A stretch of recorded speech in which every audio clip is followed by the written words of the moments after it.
It was one of the hardest groups out there. They've made it look easy. I mean, scored lots of goals. I think Jurgen Klopp will be delighted because when you're going into the Christmas period, loads of games coming thick and fast, just to be able to give some players, some breaks. It's great to get it wrapped up early because it's not been the case in recent seasons. Liverpool have made their fans sweat, but today, or so far this season, they've been absolutely exemplary. It's a good point. I mean, in the context of the wider season and being able to pick and choose who you want to play in the last couple of games in the group is important for Jurgen. Oh, huge. And he'll be sitting there and he'll be able to be relaxed now. And the team will be able to relax. And that's a big point because mentally you have to get yourself up every single couple of days when you've got Champions League fixtures coming thick and fast as well. And the last phase of this, the group stages, they can chill now. You can put out a weakened team if you want. Again, put minutes into people, as Crouchy mentioned there.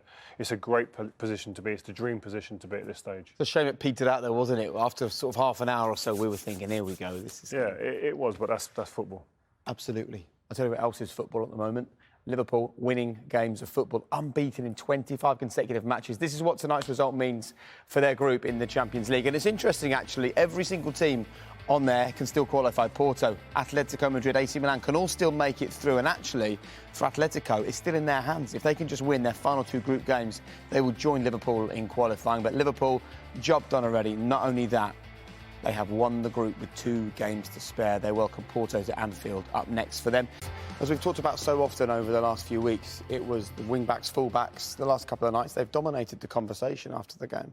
Yeah, they have, and I think they're playing prominent roles. I mean, you look at full-backs in the game in the last couple of years, they've been, in terms of touches of the ball throughout the season, they'll be at the top of the charts, a lot of them. Trent, Andy Robertson, a couple of years. Got 3 assists tonight for City. Yeah, and it's a big part of the game today. And when you've got the quality of someone like Trent, giving the ball away, Trippier, one fullback gives it to another. But it's great delivery. But I want to talk about the defending here. And I think when the ball gets into these wide areas here in the right-hand side, and you look in the box right now, and you think when that ball gets played back and set back to Trent here, you look in that box and you see 1, 2, 3, 4 blue shirts against the 1 red shirt. How is that possible for him to score the goal there? But when you play it on, and you look at it, and you look at the centre half there.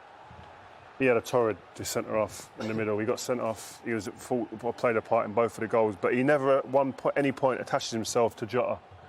And when Crouchy does his piece in a minute, we'll talk about that a bit more. But watch him in a minute. You see him. He starts looking at other things elsewhere. He starts pointing and looking at things going on the edge of the box, looking at Mane going past the midfielder, when really you should be concentrating on your own job. You see him pointing there? No.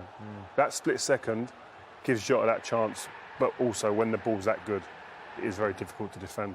Yeah, I just want to look at Jota's movement here because the moment when Trent's looking to play that ball, that's when Jota's on the move. When I used to be in the box receiving here, just when I had this amount of space in between me, if Felipe's not attached himself there to or feeling the centre forward or didn't feel me, I always felt I had the run on him. And then the moment Trent's head goes down is the moment Jota moves, and he does it to perfection. If I wasn't attached to a forward, whether it was you, Michael, who's not someone you'd go, who's going to hurt me in the air maybe at times. Crouchy, obviously, it's obvious. Sorry, let's stop this a minute. Yeah, this is brilliant, isn't it? When we just take this back, just before we debate what happens on a cross, I just love this little bit, this little angle that we've got on Trent, and we'll just play it quarter speed. Look at him. He's scouring the pitch. He's looking where to play it. We'll move it on slightly quicker. And then, as the ball's coming, he has another look. And then, boom, seeing the picture, focus. Look at his eyes, right on that ball.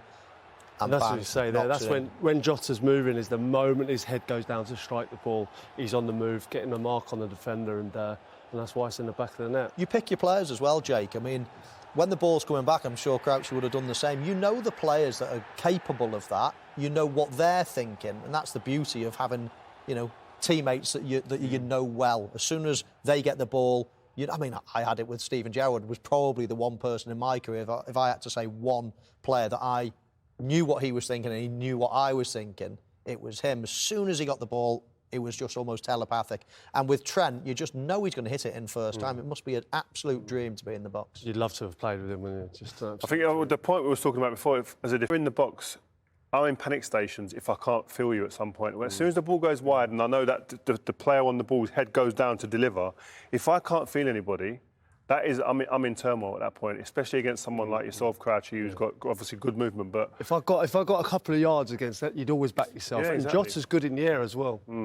So interesting, isn't it, having this system to work with? Because the game happens so fast. Traditionally, we've sort of watched these goals and dissected them. But when you get the chance to slow it down like this, you realise that the world that you all frequented for so long and the world that they're on now, it is the smallest of margins. It's the smallest of looks. It's the smallest of steps left or right that makes all the difference in this game.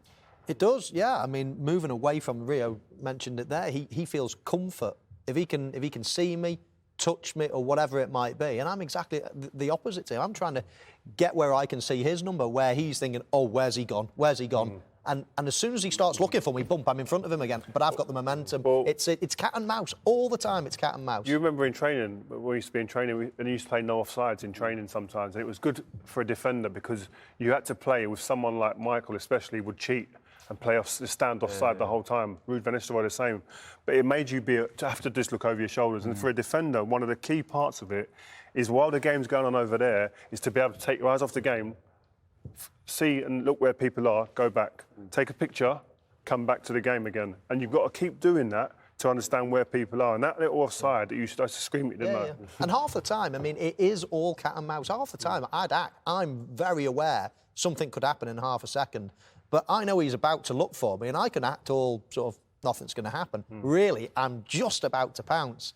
So it's always you're looking at each other, looking at body language, what's he doing now? And this is all happening so quickly, and pictures are changing every split second. And it's all just to get that tiny little yard in front of your man. You know, you talk about like attaching yourself as well.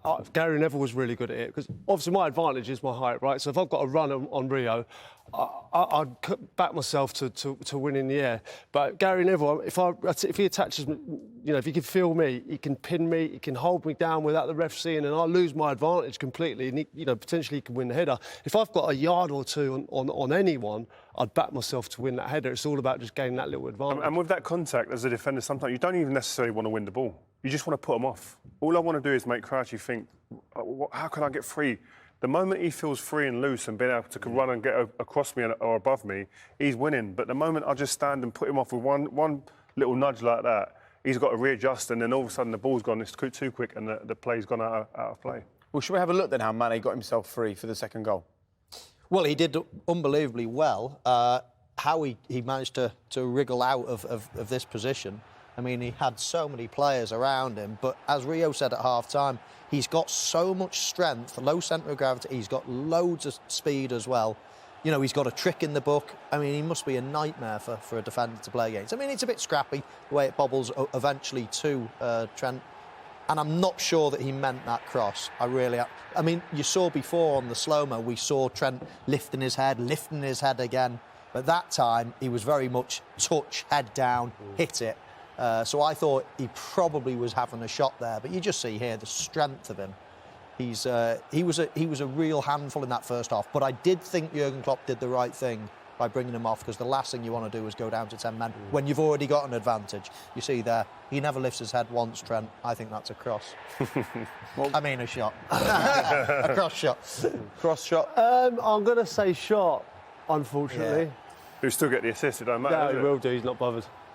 Yeah. But yeah, Mane there was unbelievable. If you see that, he attracted like 5 men to him, and that's what he does because he believes in his ability and his strength to hold people off. You know, he took 5 men away, and it was a simple task in the end. And I think you look at the contrast. If you look at the game yesterday, we've done the Man United game yesterday. Don't want to bring Man United up and take the shine off this game, but it's really just highlights the contrast of a game. Yeah, they went down to 10 men, but even before that, this is a team who are in complete control.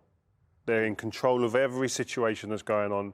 Yes, they're on a great streak in terms of unbeaten run, but it's based on controlling games and really turning the intensity up, using the crowd, etc., and just having that complete control. Whereas yesterday was very much disarray and trying to get to a point of controlling, but never getting there. But it's even turning up when they need to for the first 15, 20 minutes, blowing Atletico away, coming out of the blocks fast. And then when the game was gone and it was a red card, the last 20 minutes, they took their foot off the gas. They're still in complete control, but it was a different approach to the game. It's smart. Yeah, and Atletico tried everything, didn't they? Let's be honest. I mean, there was fouls, there was yellow cards. It was. And Liverpool didn't become involved in it. I think they kept out of it. I think they managed the game correctly. And as you say, what they did was get the job done in the first 10, 15, 20 minutes. They came out the blocks, the fans were up, everyone was on the front foot. They got the job done, got the red card, and then killed the game. I just think that, you know, how many times do we see in football, you get ahead, a red card goes again, and everyone thinks, oh, this could be 5-6-0. It never happens. There's something subconscious in you that you save your legs, you kill the game a little bit. But I've watched Liverpool now in Europe for a good few years, and me and Ria were discussing it during the game. I mean, at Anfield, European nights, they honestly verge on being unbeatable. It's how do you stop that? They are so good and have been for a number of years now. It's almost like, you know, if there is a second leg at Anfield, well, they showed it against Barcelona. If there's a second leg at Anfield, you just can't see them ever getting beaten. With this team. I'd go as far as to say I think it will be the ground that everybody would say will be the last one on the list they'd want to go to. You do not want to draw Liverpool. It was amazing when the fans weren't in the stadium how you didn't think that. You know, you actually didn't believe that they could turn it round. And obviously now it's a completely different ball game because they look back, they're firing, and the fans are back in, and it makes Liverpool. They have to be favourites. Yeah, and actually at the moment it doesn't matter where they play, does it? They don't lose games of football. 25 games